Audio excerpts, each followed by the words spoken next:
Willie D Live. Yeah, I was thinking about the fight between you and Roy Jones. Something that obviously you and Roy, y'all had a trilogy, so y'all kind of join at the hip now. Like Yeah. it's hard to think of Roy Jones and not think of Antonio Tarver. Hard to think of Antonio Tarver and not think of Roy Jones because even though both of y'all had stellar independent careers, you know, it's not often that fighters fight three times. And I think the first fight it was a draw. Am I right? No, he won the first fight. He Yeah, okay. he won So the first yeah, that's right. So Roy won the first fight. You won the second fight, and then you won the third fight by unanimous decision. You won the fight. second fight by knockout. How did you prepare for each fight? Because it seemed each fight had different results. So I want to know, like, did you do something different each fight, or did you have the same regimen? No, nothing's ever the same. No, you got to switch it up. You know what I'm saying? I went back and tried to get better because I felt like I had to improve on what I didn't do in the first fight. But personally, to me, I felt like I won the fight. You know what I'm saying? And I took it kind of personal. You know Mhm. what I mean? At the time. But looking back, it's just like, this fight here. Canelo was the big star and everything.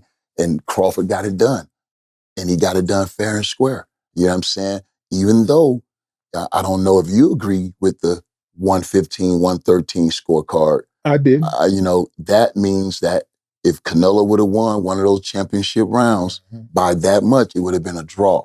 I don't think I saw a fight that close. It's not taking anything away from Canelo. And I thought Crawford won rounds more decisive than Canelo. When Canelo won rounds, you know what I mean? They were not decisive. They were You know what I questionable. mean? It was questionable, You know, right? like, and that's not taking anything away from Canelo because he is a warrior. He is a great, great fighter.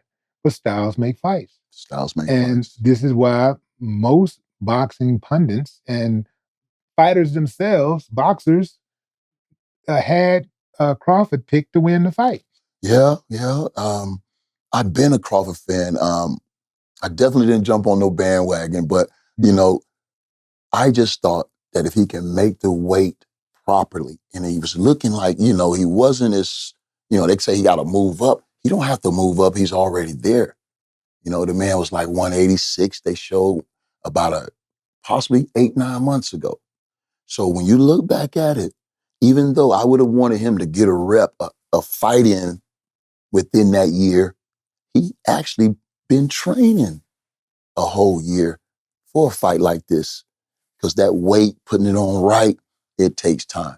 Mhm. And you can see his body. He looked good in the skin. He did it the right way. They weighed in the same weight. And I knew that right then. I'm like, well, they're going to hydrate probably the same too. Mhm. So even on fight night, Canelo didn't have the advantage of the weight, which everybody thought that would be his calling card. Right. So if you take that away and Crawford is able to move with the weight he's gained, which obviously you saw he had no problem carrying that weight around for 12 rounds. So he was in his natural weight.